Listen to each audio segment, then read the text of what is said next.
Bloody Valentine by James Patterson. Read by Stephen Pacey.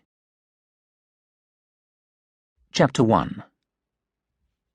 Killing isn't murder when it's necessary.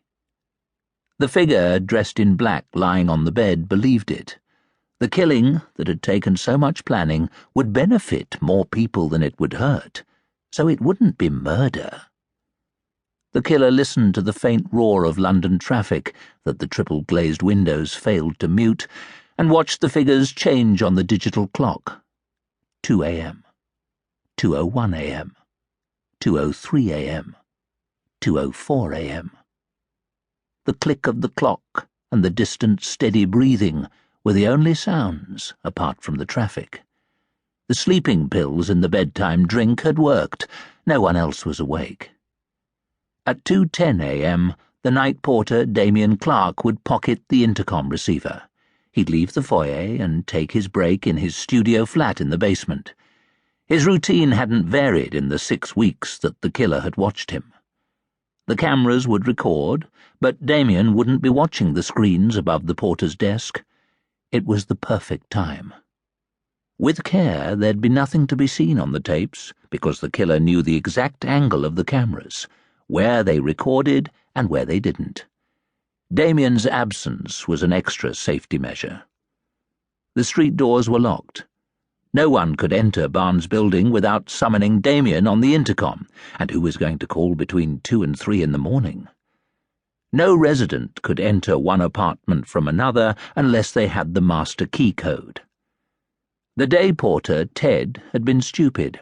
When he'd been given the job 3 months ago, he'd written down the code and left it on a notepad on the desk. At 2:10 a.m., the figure rose from the bed and glanced in the mirror.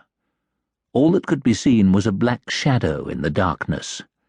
The only glimpse of colour was in the eyes, shining through the slits in the ski mask. Thin latex gloves were snapped on. The pencil torch was in the trouser pocket. The bag packed. Time to go. The layout was the same in all the apartments, except the penthouse. The front door opened into a hall. There was a kitchen on the left, a living room that opened onto a balcony straight ahead, bedrooms and bathrooms on the right. Snuffles and heavy breathing came from behind the second bedroom door. The killer listened at the outer door before opening it and creeping out into the corridor.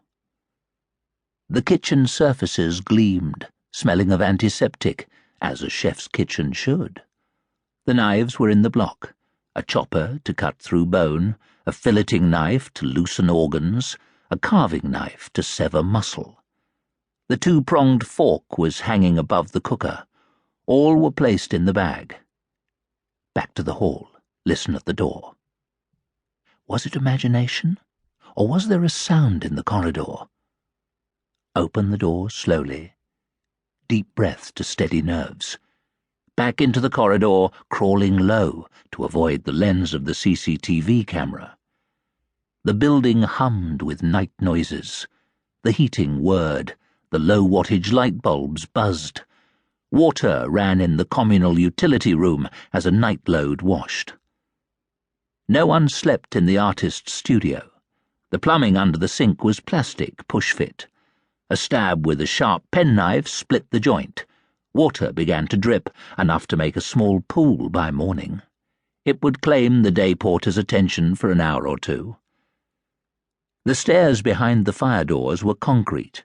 They led up to the penthouse roof terrace and down to the cellar car park. There were cameras trained on the outside doors. One was at the cellar car park level, another was on the roof. Nothing between. It was easy to crawl below the red-eyed beam of the CCTV, reach up and key in the master code. The door clicked. The killer crept forward and crawled into the secret place. There was a light, but no windows. Shelves were bolted to the walls, waist-high on one side, shoulder-height on the other. The secret place was small, but there was room to move around. Chains had been wound around the shelf at waist height, leather straps fastened to the links at measured points, straps that would fasten ankles, knees, hips.